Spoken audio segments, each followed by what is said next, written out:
तुम्हारा अंदाजा सही निकला।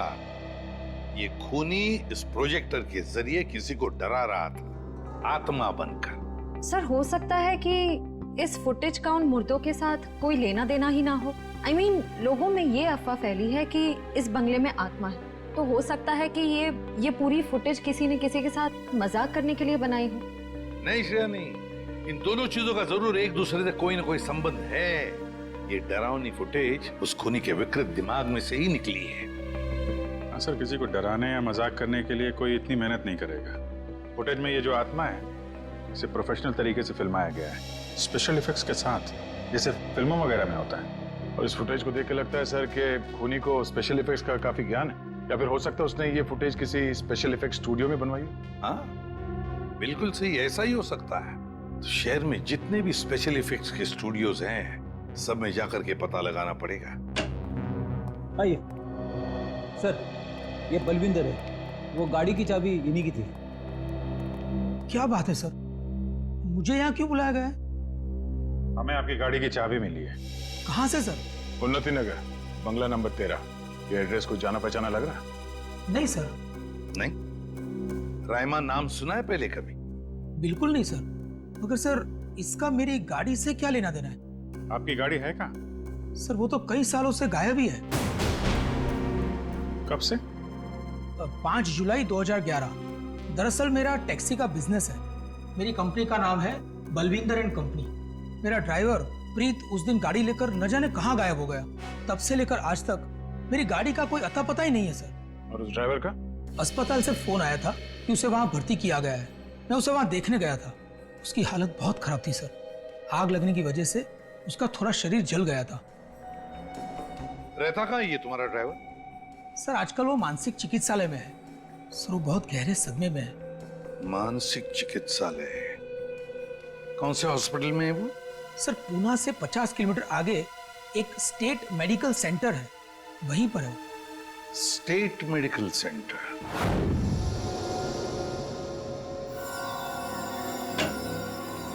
हाँ तारिका जी, कुछ बात बनी? सर चेक कर रहे हैं ना, कुछ ना कुछ तो पता चल ही जाएगा। भाई साहब, मैं दिखाई नहीं दिया आपको? दिखाई? अरे सर, आप तो सपने में भी दिखाई देते हैं। हाँ सर, आज सुबह ही सपना देख रहा था। जैसे ही मैं फॉरेंसिक लैब में आता हूँ, आप इस केस के बारे में कुछ ऐसी बातें बताते हैं कि शाम तक खूनी पकड़ा गया। विजीत, तुमने सपना देखा? जी सर। और सपने में मुझे देखा? जी सर। तुमने सपने में तारिका जी को देखा होगा। जी सर। नहीं सॉरी सर, क्या कह रहे हैं सर आप भी? तो बताइए डॉक्टर साहब, इन कंकालों ने अपनी आप बीती बताई? हाँ, थोड़ी बहुत बातें पता चली है। सबसे खास बात ये है कि ये कंकाल वक्त के साथ कंकाल नहीं बने। खूनी ने इन्हें मारने के बाद तुरंत इन्हें कंकालों में बदल दिया है। मतलब खूनी ने इनकी खाल को एसिड से जला दिया है। माय गॉड, इतनी बेरहमी से मौत हुई इनकी। और ये जो कंकाल है ना, ये कंकाल एक आदमी का है। इसकी उम्र 30 से 35 साल है और इसकी लंबाई लगभग 6 फीट के आसपास है। और ये जो हाथ पे उंगलियों में आपने निशान लगा रखा है, ये क्या है? हाँ, दरअसल इसकी उंगलियों में, इसकी कलाई पे मुझे बहुत कुछ टूट फूट दिखाई दी। मतलब ये आदमी अपने हाथों का बहुत ज्यादा इस्तेमाल करता हो। शायद ये किसी ऐसे प्रोफेशन में होगा जहाँ हाथों का काफी इस्तेमाल होता है, या तो कोई मजदूर या फिर कोई आर्टिस्ट। और ये दूसरा कंकाल लड़की का, उसे क्या पता चला?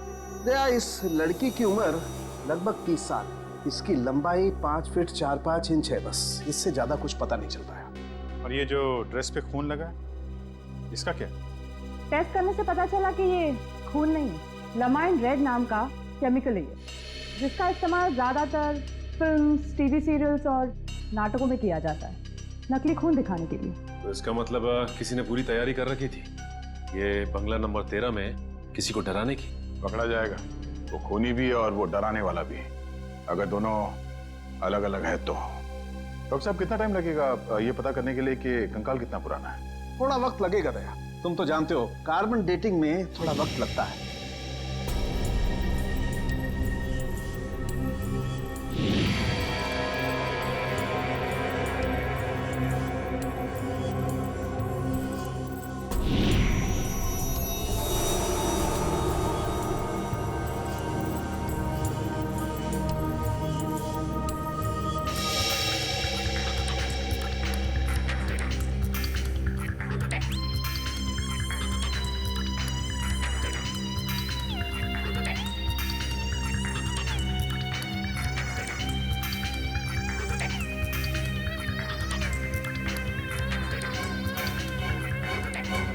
गुड।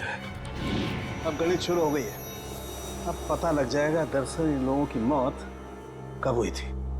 सर मुझे लगता है इन दोनों को एक साथ ही मारा होगा।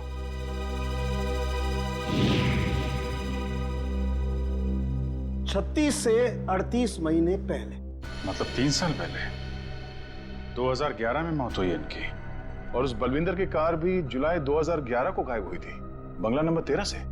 सर अब तक तो खूनी शहर छोड़ के भागा होगा, उसे ढूंढेंगे कैसे? भागने दो, कहां तक भागेगा? सीआईडी से नहीं बच सकता। Excuse me. जी सीआईडी से। हेलो सर, मैं आप ही लोगों का इंतजार कर रहा था। अच्छा, जो फुटेज हमने भेजी थी उसके बारे में कुछ पता चला? हाँ सर, उसको चेक किया मैंने और उसके सारे स्पेशल इफेक्ट्स हमारे स्टूडियो में ही हुए थे, लगभग 3 साल पहले। गुड। उस फिल्म का नाम क्या था? सर फिल्म का नाम था आत्मा की चीख। हाँ, और सर वो फिल्म पूरी नहीं हो पाई थी। अधूरी फिल्म की फुटेज। सर वो फिल्म तो अधूरी थी ही, साथ में हमें हमारा पूरा पैसा भी नहीं मिला। कौन से बैनर की फिल्म थी ये? प्रोडक्शन हाउस का नाम क्या था? सर वो नए लोग थे और उस प्रोडक्शन हाउस का नाम था, 1 मिनट, हाँ सर उसका नाम था magic media works. Magic media box. अब तो यही लोग बताएंगे कि इस आत्मा की चीख को लोग सुन के नहीं पाए। प्रीत की हालत में पिछले 3 सालों में बिल्कुल सुधार नहीं हुआ। उस वक्त किसी लड़की की आत्मा के बारे में बात करता था और आज भी करता है। सर लड़की की आत्मा? अच्छा, पिछले 3 साल में जितने भी लोग प्रीत से मिलने आए थे उनकी लिस्ट चाहिए हमें। हाँ, हैरानी की बात यही है सर, पिछले 3 सालों में इससे कोई भी मिलने नहीं आया सिवाय मिस्टर बलविंदर के, जो इनके इलाज का खर्चा उठा रहे हैं। बलविंदर? जी सर। ओके।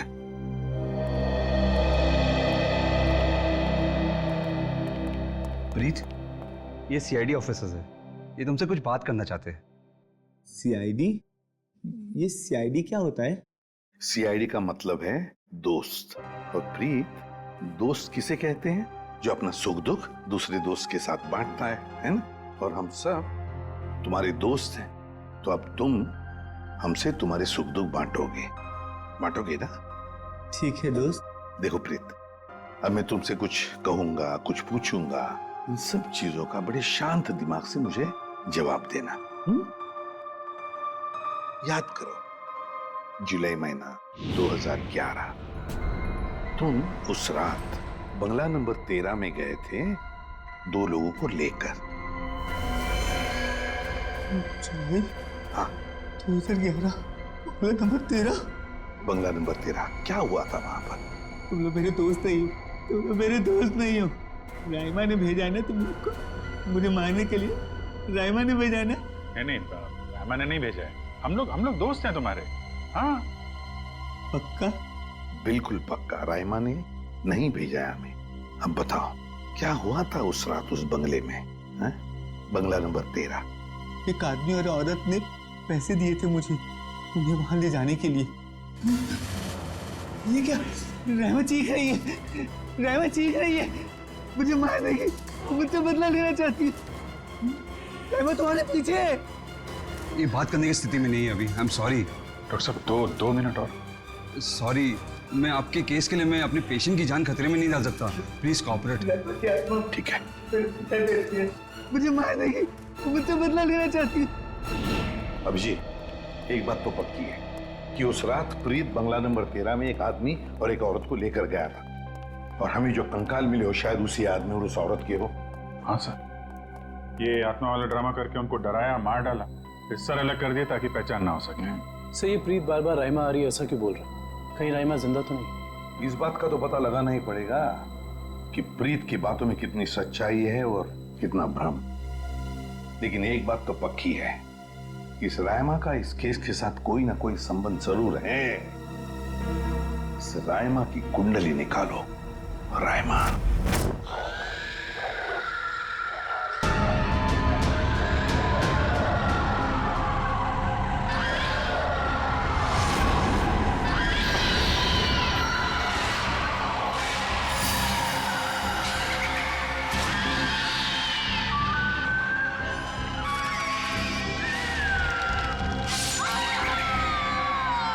ये फुटेज आपको जिस बंगले से मिली वहाँ खून हुए?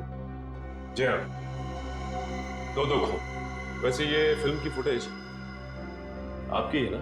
जी हाँ, क्या बताऊं सर, बड़ी ही मनहूस फिल्म थी। 10 सीन ही शूट किए थे, फिर फिल्म बंद हो गई। और बंद होने के बाद इस फिल्म के सारे राइट्स मैजिक मीडिया बॉक्स के पास आ गए, if I am not wrong, है ना मिस्टर आलोक? अब इस तरह के फुटेज तो हमारे पास काफी पड़े रहते हैं। अब पता नहीं ये फुटेज उसके हाथ कैसे लग गए। मतलब आप भी मानते हैं कि ये फुटेज गलत हाथों में लग गए, जिसका उसने गलत फायदा उठाया और दो खून किए? शायद कोई बाहर वाला हो।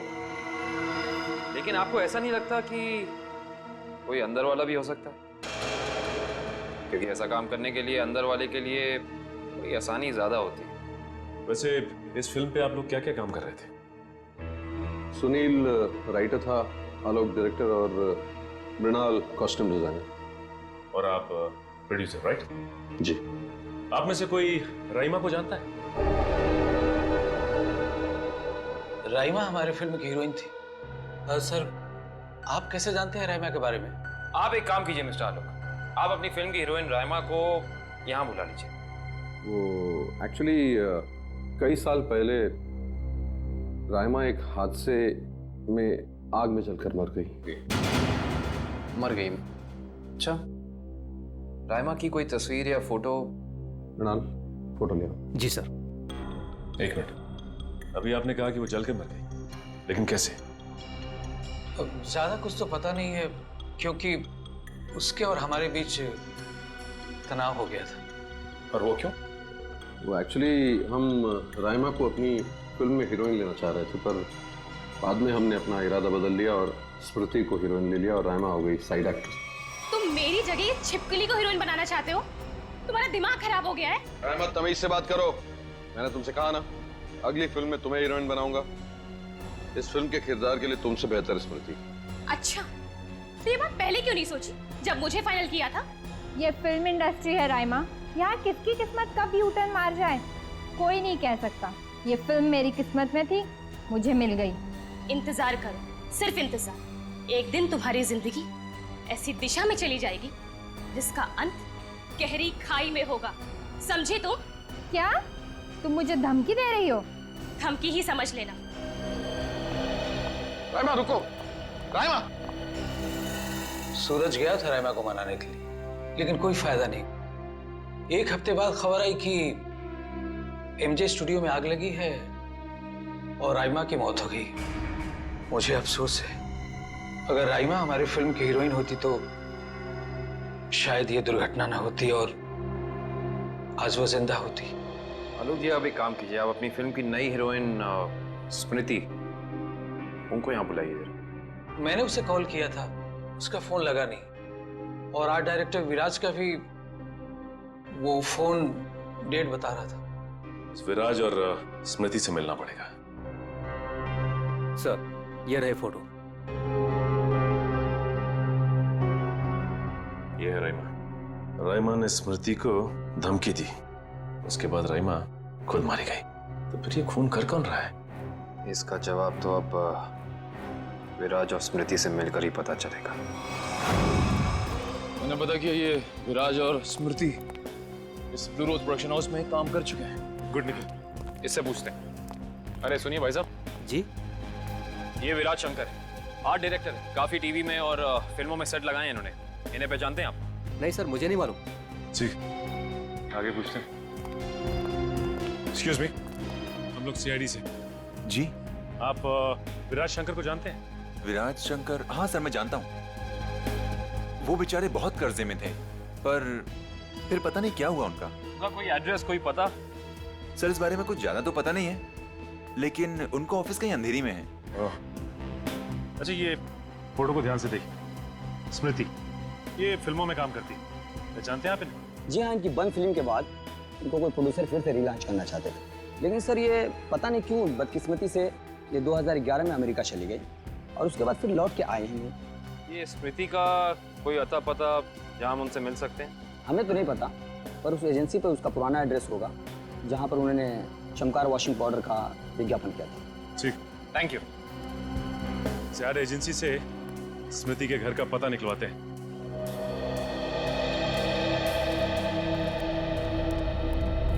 पुलिस की रिपोर्ट के हिसाब से राइमा इसी एमजे स्टूडियो में जलकर मरी है। पता नहीं काबिल, लेकिन ये बात इतनी सीधी है नहीं जितनी की लग रही है। जैसा कि फाइल में लिखा हुआ है कि स्टूडियो में आग लगी रात के 2 बजे। ये राइमा स्टूडियो में 2 बजे करने क्या आई होती, जबकि यहाँ शूटिंग भी नहीं चल रही थी। सही कह रहे हो सचिन, लेकिन एक बात है जो मेरे दिमाग से निकल नहीं रही है, वो ये कि यहाँ रात 2 बजे आग लगी तो सुबह 5 बजे तक किसी को पता क्यों नहीं चला? और रिपोर्ट के हिसाब से यहाँ आग 5 बजे लगी। जिन पुलिस वालों ने इस केस की तहकीकात की थी उन्होंने जरूर कुछ गड़बड़ की है, तभी तो केस के 2 महीने के बाद उनका ट्रांसफर यानी कि तबादला हो गया था। हो सकता है निखिल, लेकिन उससे ज्यादा अहम बात यह है कि रिपोर्ट के हिसाब से यहाँ राइमा की एक हड्डी तक नहीं मिली। मतलब आग इतनी भयंकर थी। स्टूडियो को देख के ऐसा लगता नहीं कि आग इतनी भयानक होगी कि चलने वाले का नामो निशान राख हो जाएगा। उससे भी अहम बात यह है कि ये स्टूडियो इस्तेमाल में नहीं था, यहाँ पे कोई शूटिंग नहीं चल रही थी, फिर राइमा यहाँ पे आई क्यों? इसका पता तो तभी चलेगा जब हम इस स्टूडियो को अच्छी तरह से छान मारेंगे। देखते हैं क्या मिलता है।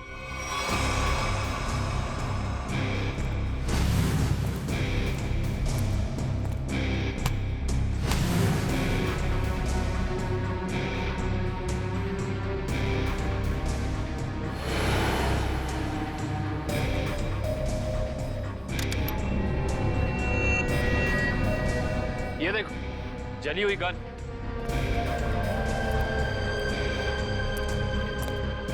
हाँ, ये तो पूरी पिघल चुकी है।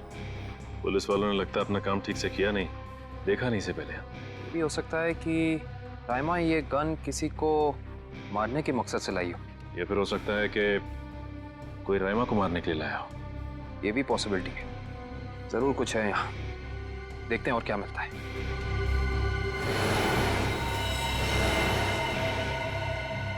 सर, कंकाल। 1 मिनट, देखिए जरा संभाल संभाल। करण, शीट ला।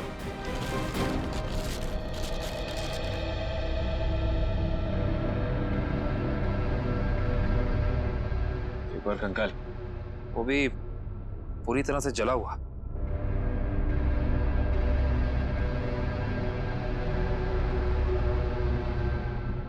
बॉस, इसकी पेल्विक गर्डल से पता लगता है कि ये कंकाल किसी लड़की का है। सर, कहीं ये कंकाल राइमा का तो नहीं है?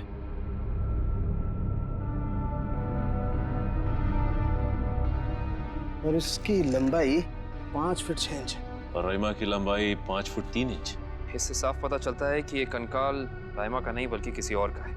केस सुलझने की बजाय और उलझता चला जा रहा है। एक बात और, हम लोगों को यहाँ जली हुई गन जरूर मिली है, लेकिन इस लड़की की मौत गोली लगने की वजह से नहीं, इस लड़की की मौत जलने की वजह से ही हुई है। देखो, ढूंढो और कुछ मिलता है क्या।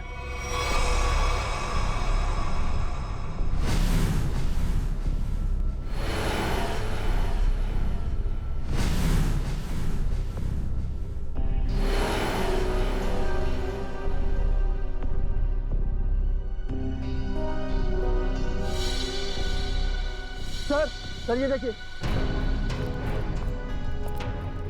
सर, बाल बाल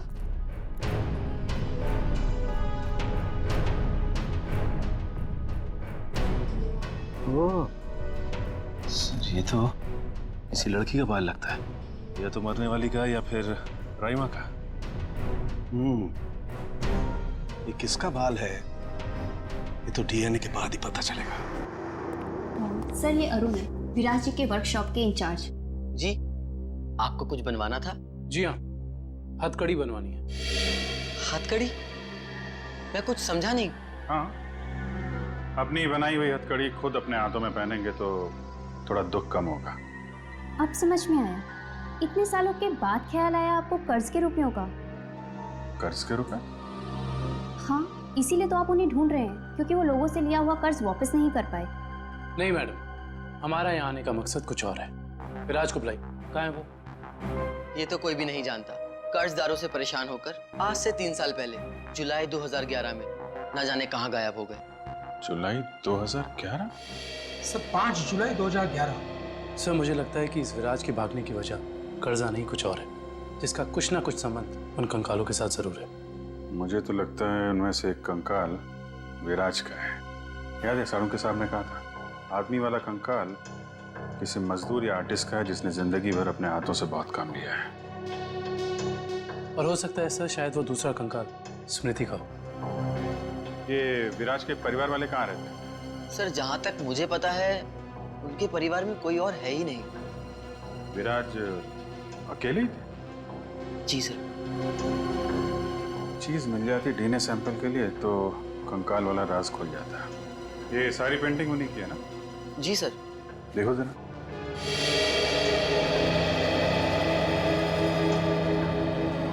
सर थंबप्रिंट ये विराट का है? जी हाँ सर, और ये थंबप्रिंट ही नहीं, ये पूरी पेंटिंग सर ने अपनी उंगलियों से बनाई है। Finger painting? इतना तो काफी है डीएनए टेस्टिंग के लिए। आप लोग? हम लोग सीआईडी से। अच्छा अच्छा, आइए आइए, आप ही ने फोन किया था ना? जी हाँ। दरअसल बात यह है कि हम स्मृति के बारे में आपसे कुछ पूछताछ करना चाहते हैं। पूछिए ना, क्या पूछना चाहते हैं आप? क्या आप बता सकती हैं कि स्मृति का आपके अलावा इस दुनिया में और कोई भी नहीं है? नहीं, उसके माँ बाप बचपन में ही गुजर गए। अब बची है तो ये बूढ़ी दादी, बहुत ही प्यार से पाला है मैंने उसे। ये स्मृति अचानक अपना फिल्मी करियर छोड़कर अमेरिका क्यों चली गई? वो कभी किसी को कुछ नहीं बताती थी, हमेशा अपना मन का करती थी।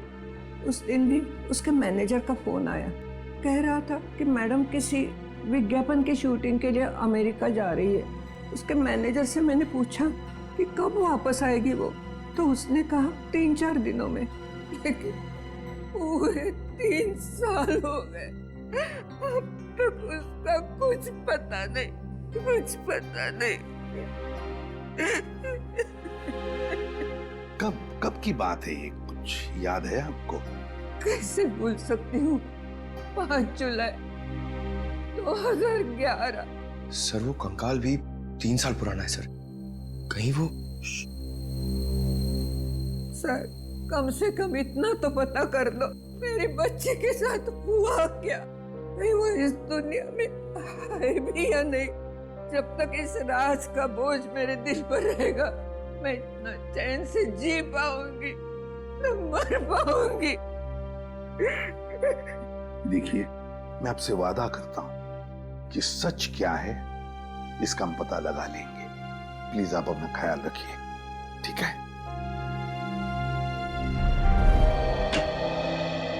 हाँ डॉक्टर साहब, डीएनए की रिपोर्ट आ गई क्या? हाँ, पेंटिंग पर जो सूखा हुआ सलाइवा मिला था, वो सलाइवा ये बताता है कि वो आदमी वाला कंकाल विराज का ही है। और हमने स्मृति की दादी का भी डीएनए टेस्ट करवाया, जिससे पक्का हो गया कि बंगलो नंबर 13 में जो कंकाल मिला था वो स्मृति का है। इसका अंदाजा तो हमें हो ही गया था।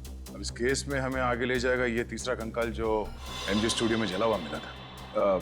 इस कंकाल से कुछ पता चला? हाँ, इस जली हुई लड़की का कंकाल विराज के कंकाल और स्मृति के कंकाल दोनों से ज्यादा पुराना है। और ऐसा लगता है कि इस लड़की को सिगरेट पीने और तंबाकू खाने की बुरी आदत थी, क्योंकि इसके जबड़ों से हमें तंबाकू के अंश मिले। और वो बाल इसी जली हुई लड़की के हैं? नहीं, वो बाल ना तो इस जली हुई लड़की का है, ना ही स्मृति का है। सर कहीं ये बाल रायमा का तो नहीं है? सर इस केस की सुई घूम फिर के रायमा पर आकर अटक गई। पता लगाना पड़ेगा रायमा के साथ आखिर हुआ क्या था। जैसा कि आप देख रहे हैं, सीआईडी ने एक और खूनी को पकड़कर एक बार फिर साबित कर दिया है कि उनके नाक के नीचे से कोई भी मुजरिम बच के निकल नहीं सकता। इस बार पकड़ी गई है बंगलो नंबर 13 में हुए खून की हत्यारी रायमा। एक मिनट प्लीज। सर क्या ये बात सच है कि आप एक बाल के जरिए रायमा तक पहुंच गए? देखिए, इस वक्त हम आपके सवालों का जवाब नहीं दे सकते। जल्दी जब हम प्रेस कॉन्फ्रेंस लेंगे तब आपको सब बता देंगे। ओके, ठीक है? चलिए हटिए, अब जाने दीजिए। चलो हटिए। रायमा जी, आपने उन मासूम लोगों को क्यों मारा? क्या वजह थी इसके पीछे? रायमा जी, रायमा जी, प्लीज पीछे हटिए, प्लीज। रायमा जी,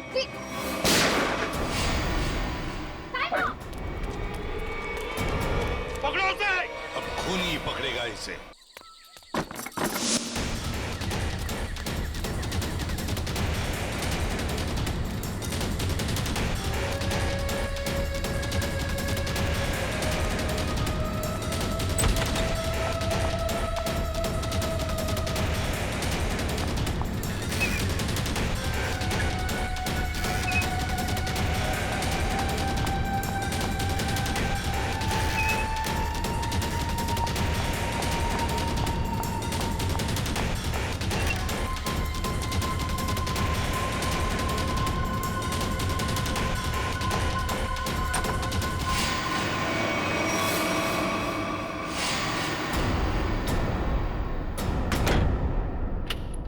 बस, बहुत हो गया, अब कुछ नहीं हो सकता। बाहर आ जाओ। ये कहानी इसी घर से शुरू हुई थी और खत्म भी इसी घर में होगी, आज ही।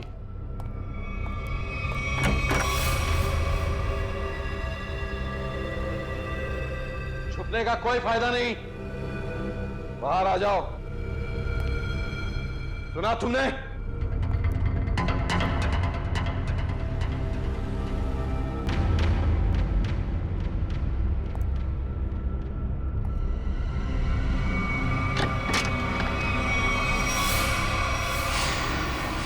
बहुत हो गया नकली रायमा बनने का नाटक।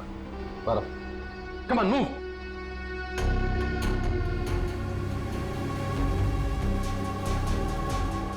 कौन हो तुम?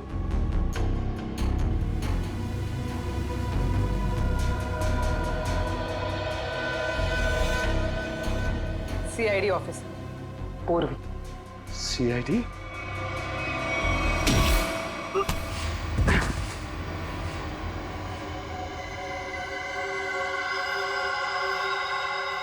मैं और राइमा एक दूसरे से बहुत प्यार करते थे, इसलिए जब हीरोइन का रोल राइमा की जगह प्रीति को मिला तो तुम्हारे दोनों कानों से धुआं निकलने लगा है?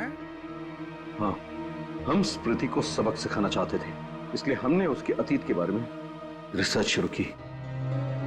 राइमा को पता चला कि एक्ट्रेस बनने से पहले स्मृति ड्रग्स के कारोबार से जुड़ी थी। इसलिए राइमा ने स्मृति को ब्लैकमेल करना शुरू कर दिया। क्यों?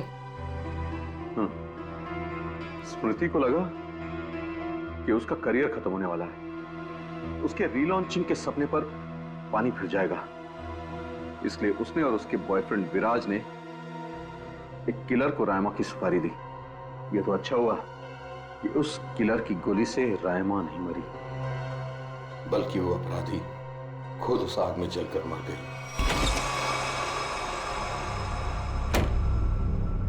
विराज, स्मृति, कहाँ हो तुम दोनों?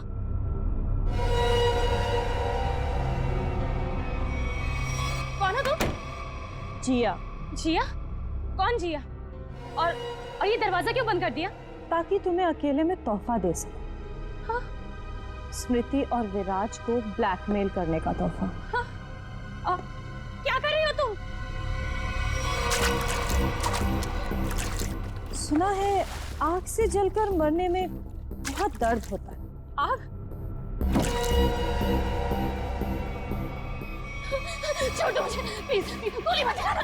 मौत से बचकर कहाँ भाग रही हो? मौत से तो आज तक कोई नहीं बच पाया। छोड़ दो मुझे, प्लीज छोड़ दो मुझे, गोली मत चलाना, प्लीज छोड़ दो मुझे, छोड़ दो मुझे। कोई आखिरी ख्वाहिश?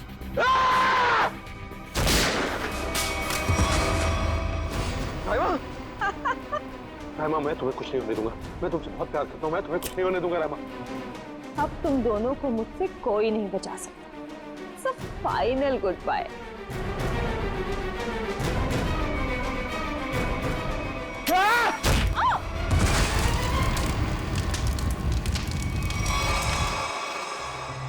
और रहीमा, उसका क्या हुआ?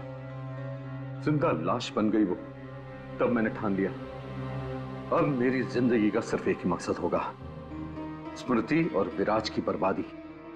मैंने उन्हें यकीन दिला दिया कि रायमा जिंदा है, इसलिए वो लोग यहां आए, उस ड्राइवर को लेके जिसने एमजे स्टूडियो में आग लगाई थी।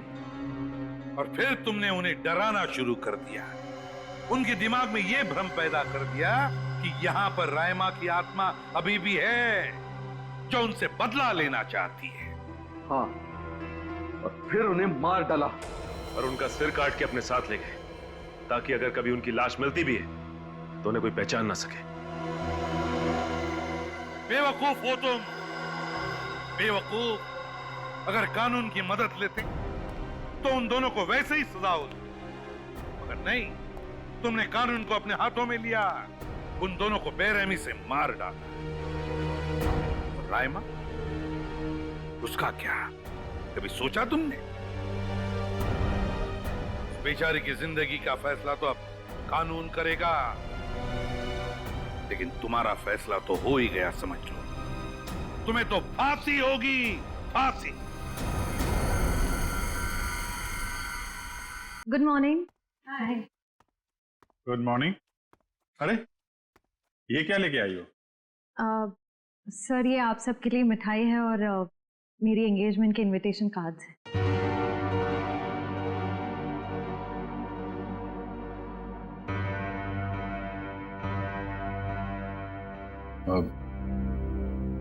तारीख पक्की होगी? जी सर, 28 सितंबर। अच्छा। दो हफ्ते बाद ही है। काफी तैयारी करनी होगी आपको तो। सर ज्यादा कुछ तैयारियां करनी नहीं, सिद्धार्थ को भी मेरी तरह एक छोटा सा ही फंक्शन चाहिए था। ये तो बहुत अच्छी बात है।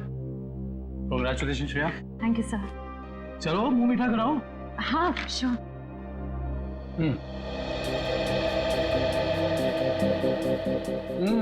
ये लड्डू तो बहुत अच्छे हैं। ओह सर, आप लोग भी लीजिए ना। हाँ हाँ, थैंक यू सर।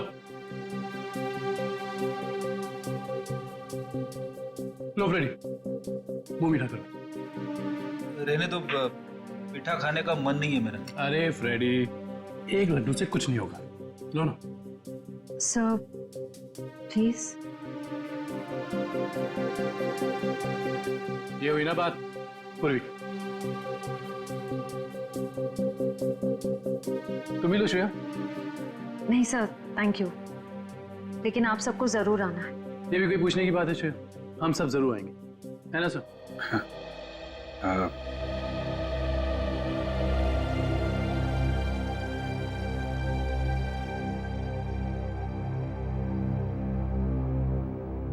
सर आप आएंगे ना?